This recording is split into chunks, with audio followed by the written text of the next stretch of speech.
Alright, so now we find ourselves at G. We're going to make subsequent corrections. So this is where you have prepared your call for fire, you have sent your call for fire, it's been approved, and now rounds are coming down range, but they are not necessarily landing exactly where you want, so now you need to make those adjustments.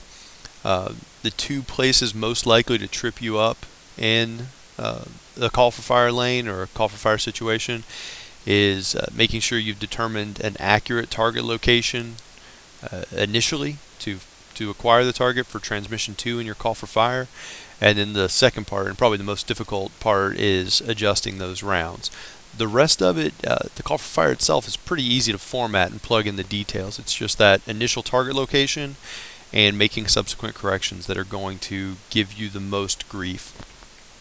And we're going to talk about surefire ways to make sure your rounds land where you need them to so that you are a go at this station. Now, use the observer will make corrections to move the round to the target. You're going to send those corrections as left or right to the nearest 10 meters, and we'll talk about how to calculate that in a minute.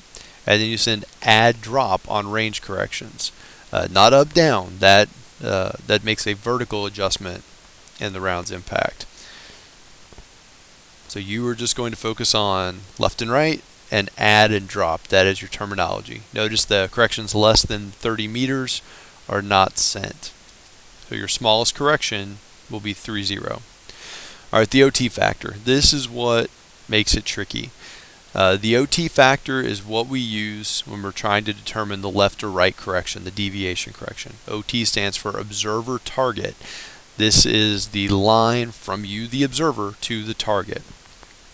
Now, why you need an OT factor is because of the way perspective shifts the way we view things.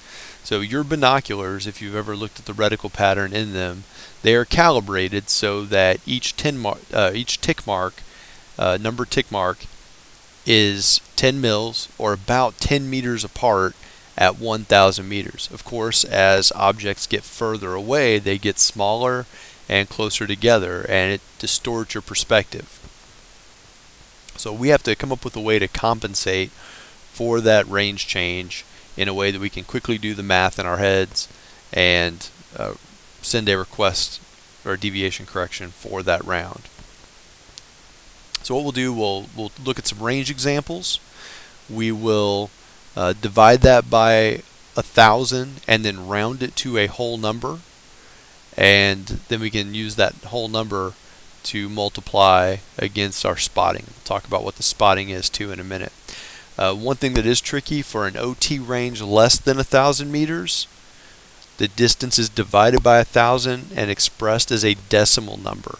So if you're dealing at ranges of 4, 5, 600 meters, you're going to be dealing with less than a whole number because you're experiencing the fact that with it being that much closer, each of those tick marks in the binos is less than 10 meters instead of more than 10 meters. But we'll talk about some examples there, and if you're familiar with Muscatatuck, you know it's a small facility. Look at your map and then figure out what OT factor you're going to need. So we've got some distance samples here on the left. If a target is 4,000 meters away, we divide that by 1,000 and we have 4. If it's 3,500 meters, we divide it by 1,000, it's 3.5. Same thing, or same principle for 2,500 meters and 1,500 meters. Gets a little trickier at less than 1,000. We have 900 meters between us and the target. We express that as 0.9, and if we have about 500 meters to the target, we express that as 0.5. So here's what it looks like in OT factor. 4,000 is easy. You just take the 4 and your OT factor is still 4. With 3.5, you round up to 4. With 2.5, now this is tricky because you would think if it's 5, you round up to the next largest whole number. But with OT factor, if it's an even numbered 1,000, like 2,000, 4,000, 6,000, at the 0.5 you round down. Now, don't sweat this too much because if you do round up to 3, it's only going to push your deviation off a little bit. You can make one more correction if you have to, and you can fix it. So I would rather you round 2.5 up to 3 and make one more deviation correction than obsess over this and lose track of the mission as a whole and fail. All right, 1.5 rounds up to 2, and then you do not round the 0.9 or the 0.5. You're going to have to try to multiply that against your spotting correction. We'll talk about that in a minute. There are just a couple other examples, same principle. Notice that we round the 8.5 down to 8 in this case, because it's another even numbered one. 2.6 goes up to 3. 6,500 we round down to 6 because it's an even number 1,000. And then 3,400 we round down to 3. All right, here's spotting is when you use the reticle pattern inside of your binoculars to determine the number of mils between the impact point and the target. So that left-right error is your deviation. So the spotting is the number of mils between the round and the target that is measured with the binocular reticle pattern. There is a hand pattern or a hand method. We're not going to touch on that. You should have drawn binoculars before you went on the mission. The reticle tick marks are increments of 10 mils. So let's look at this little scenario here. So you've got your little tank target, and this is the horizontal line inside your binoculars. This circle that you will see in all of our examples represents your perspective looking through the binoculars. And this is you. You're this little guy right here with the binoculars. So the first round hits, and it's between the 4 and 5. This is the part where there's a little bit of art into it, or a little bit of estimation. Again, it's an area fire weapon. Don't spend 45 seconds trying to decide if it's a little closer to the 5 or a little closer to the 4. Make a decision, send it, and get on with your life. In this case, our spotting is about 4, 5, or you can even round up to 5. We'll say 50 mils to the left. So it's a left 50 spotting. Our correction will then be right. Next one here, we've at a right on the 3, so our spotting is left 30. Our correction then will be right 30. All right, let's take it to the other side. Our spotting is approximately 20 to the right. Now, if there's an OT factor of 1, we won't even send a correction because we do not send corrections less than 30. And then we've got a spotting here almost right on the 4 line. So that means it's 40 mils, so our correction would then be left 40. I'm going to bring the rounds left. That's a common thing that trips up new observers sometimes.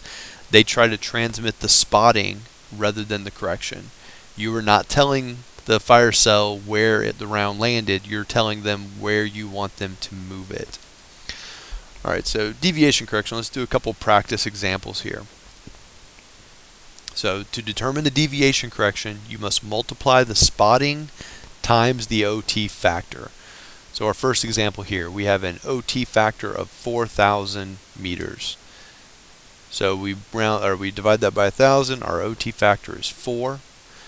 If the round landed 45 mils to the right, we now take 45 times 4, which gives us 180, and we want that round to go left.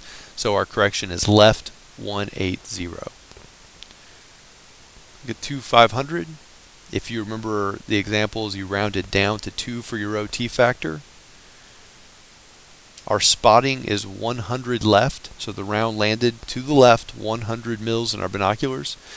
So we take 100 times 2 gives us 200. We know we want to move the round to the right, so our deviation correction becomes right 200. Go ahead and pause the video for a second and do these last two as practice for yourself.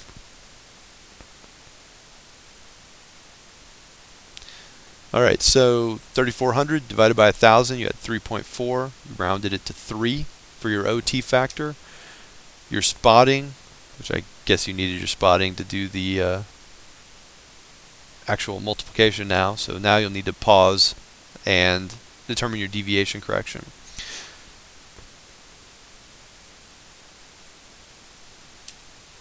You should have gotten right 60 as your deviation correction. Now let's look at this last one. OT is 1/500 meters. So our OT factor is 2. Pause for a second. Or actually, wait a moment. Your spotting is 20 to the right. Now pause and see if you can figure out the deviation correction. And you should have gotten left 40.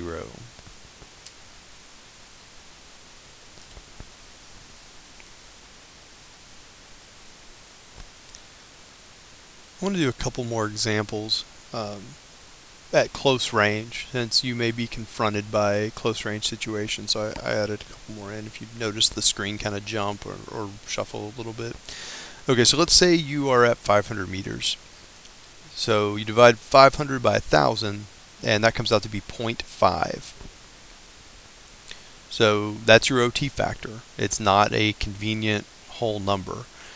And let's say you look through your binoculars or your spotting device, and you see that there are 70 mils between the point of impact and the target. So your round landed 70 mils to the right.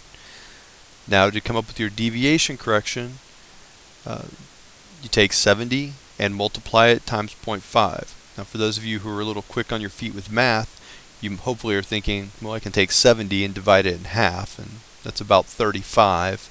And then I round 35 up to 40, and my correction is left 40. Sometimes it's really convenient like that. Other times it's a little trickier. Like let's say we have, say, OT distance of 700 meters. We divide that by 1,000. That gives us an OT factor of 0.7. Let's say our spotting is 40 to the left.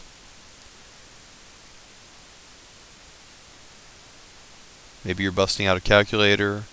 The way I do it is I know at 0.7 there are 7 meters for every 10 mils in my correction. So if I landed 40 to the left, I know that I'm going to multiply 7 times 4, and I get 28. So I know that it actually landed 28 mils to the left. This isn't an exact science. It's an area of fire weapon. You could call that right 30 because you round that 28 up to 30 and meet our minimum requirements for a deviation correction. Or you could say it's below 30, I'm not going to make the correction and not send it at all. That's where observer judgment has to come into play. And you'll be confronted in this scenario with times where you have to make observer judgment. It is not notional. You will see points of impact, you will see a target, and you will have to make those adjustments and make that call. Alright, let's look through an example here.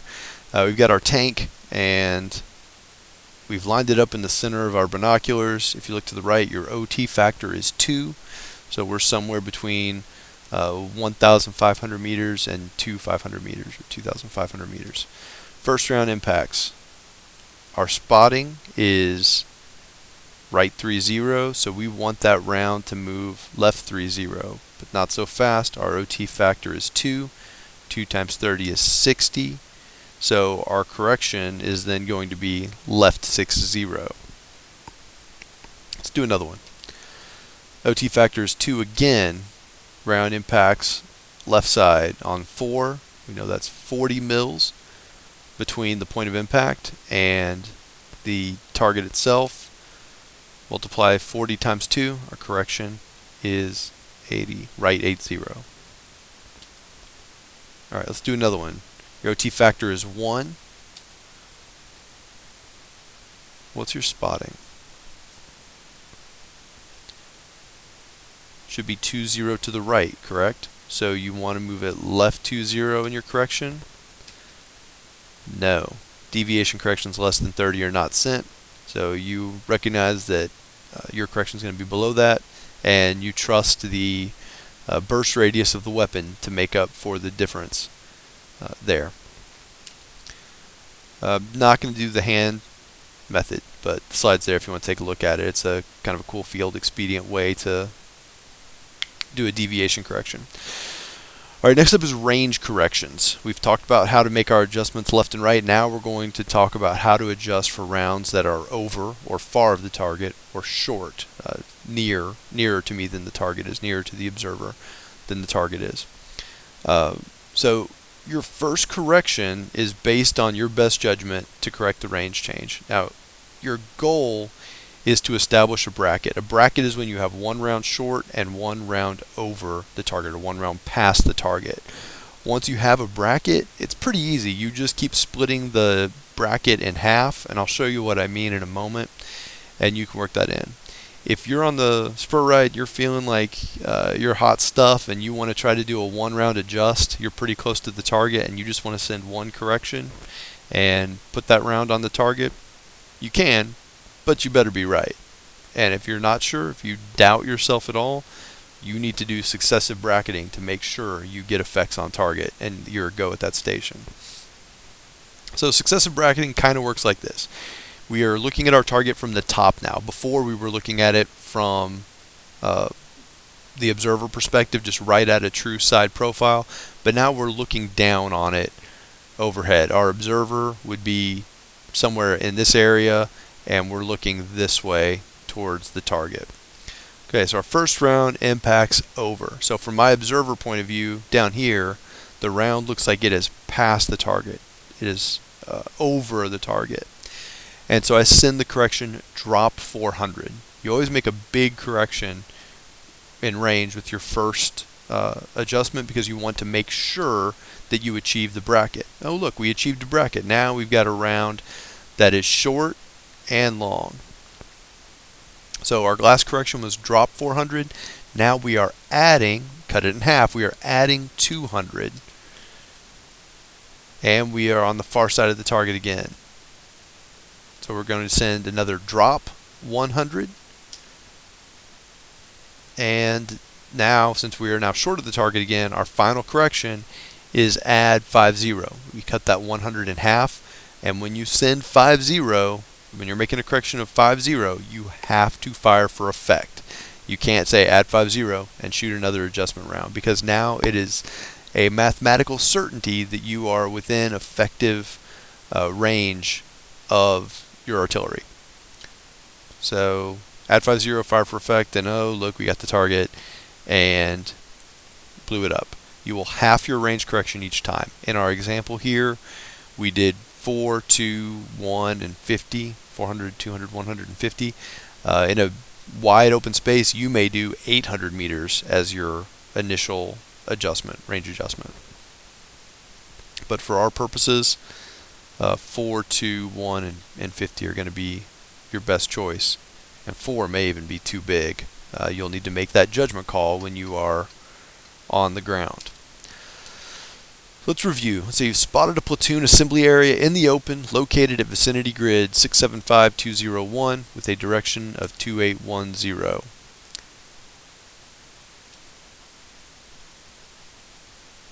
So you can practice formatting that into a call for fire, and then we're just going to move on. Look, there's an observer. There's a guy using a laser to mark a target. These guys are probably talking to air. And there's the air. Okay, let's practice this deviation correction some more. For us to make the deviation correction, you're taking your spotting mils times the OT factor. If you look at the top right, we see 2 is our OT factor. There's our round. It's just about on the 2 line here, so we would call our spotting right to 0, which means we want the round to move to the left. We have our OT factor here of 2, our spotting of 20. 2 times 20 equals 40. That means we are in excess of our minimum 30 range correction or deviation correction. So our correction becomes left 40, and we'll add a drop 100 over. From now on, when the rounds are kind of above the target, the PowerPoint is simulating that they are over the target or long.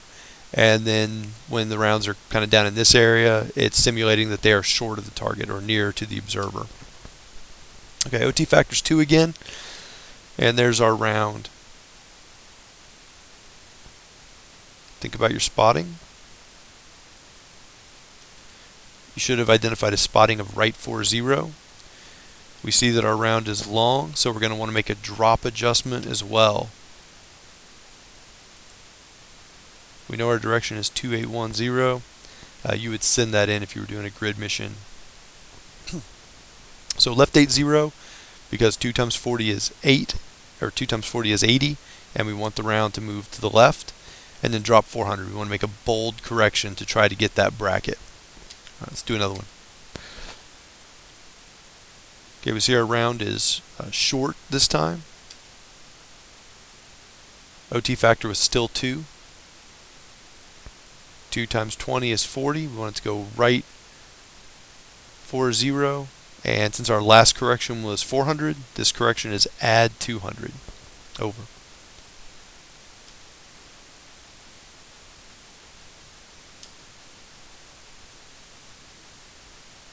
So you got 10 mils there. 2 times 10 is too small.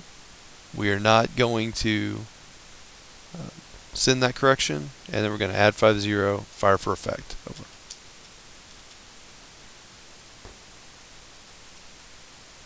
Okay, slides got out of order. I just realized we went from 200 to 50. I apologize, but I'm tired and it's late, and I'm not going to reshoot this.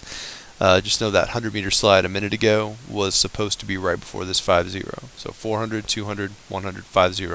I will fix that slide for you before I send this out so you can practice it the right way. End of mission, target destroyed. Yay, thank you for your service.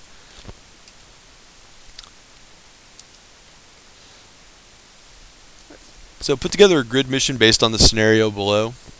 You're at a road intersection. You spot an enemy OP in the tree line at a distance of 100 meters. Your small arms weapons cannot range it.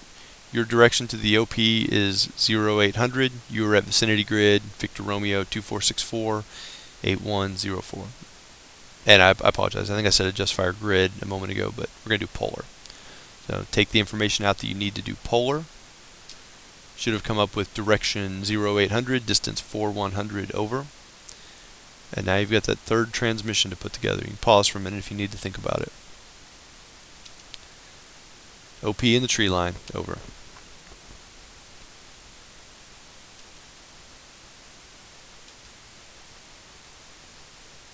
Okay, we're skipping this. These are about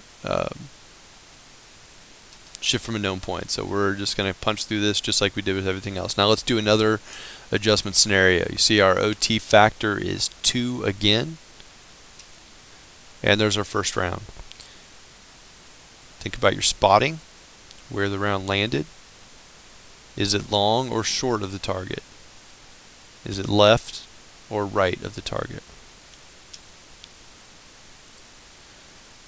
Hopefully you came up with a spotting of left 40, so you knew 2 times 40 is 80. You want it to move right 80, and then because it's long or past the target, you want to drop 400 and try to establish that bracket. Let's see if we got a bracket. We didn't. I'm concerned these slides might be out of order again, so I'll spot check that in a little bit. But anyway.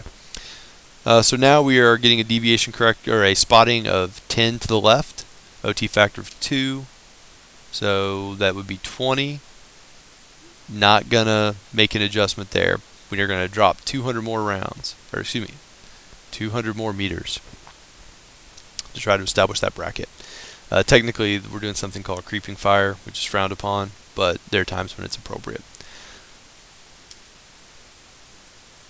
Alright, next round, impacts short of the target and to the right. Hopefully you identified the spotting as 20. 20 times our OT factor of 2 is 40. And then our last correction was drop 200, so now we're going to have that, half that, and make our next range correction 100 meters.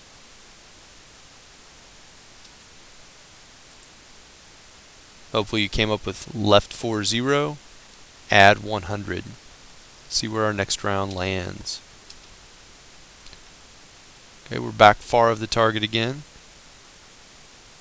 Get your spotting. Mils times OT factor. 10 times 2 is 20. Do not send that deviation correction. Our last range correction was 100 meters. We cut that in half again. That's 50 or 50. And since we're doing 50, we have to fire for effect. So your final correction here is drop 50, fire for effect, over. Boom, you got it. Now, once you receive rounds complete, and the Fire Direction Center will call you and tell you rounds complete, it is up to you to end the mission. You have to end the mission. If you don't, they might think that the rounds were ineffective, or they really it's ineffective. So there may need to be an additional adjustment or additional volume of fire placed on the target. So you have to send end of mission, target destroyed, assuming you hit it, estimate however many casualties. This was one tank that I think has an auto loader, so it has a 3-man crew. So I said end of mission, target destroyed, estimate 3 casualties, over. But at a minimum, you need to send end of mission and then target status. They will determine casualty estimates from your previous target description in the initial call for fire. So if you leave that out, not the end of the world. But if you don't say end of mission, then the mission never ends, and you might move on from your OP, and there's like a hanging fire mission out there tying up the Fire Direction Center's manpower and resources, and slowing down their responsiveness for other calls for fire in a real world scenario. So super important that you send end of mission and target status. Right. When do you send your location for a polar mission? Before you initiate your call for fire. That is the first thing you have to do. So those of you planning on a polar call for fire need to send your OP location. How do you make deviation corrections?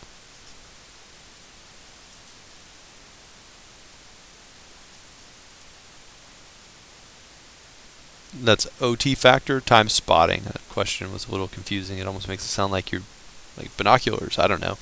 But OT factor, that we talked about how to estimate with range, and then using the spotting when you measure the left and right deviation of the round's impact.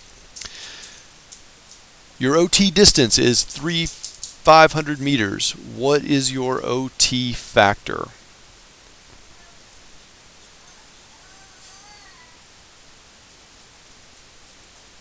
Hopefully you rounded up to, or excuse me, divided it by 1,000, had 3.5, rounded it up to 4. So all of your spottings would be multiplied times 4 to make your corrections. We're not going to do that. Alright, continuing on. What is the standard trajectory for artillery? Your options are high angle and low angle, if you have forgotten. It's low angle. I'm not touching that one. Okay. If you have any questions, feel free to reach out to me. You can text me at my number, 502-851-9609, or that's my personal email address. You can contact me there. I will make a couple more adjustments to this slide deck, and I will send all of these products out and give you a solid week and a half to review and ask questions before the spur ride. Good luck.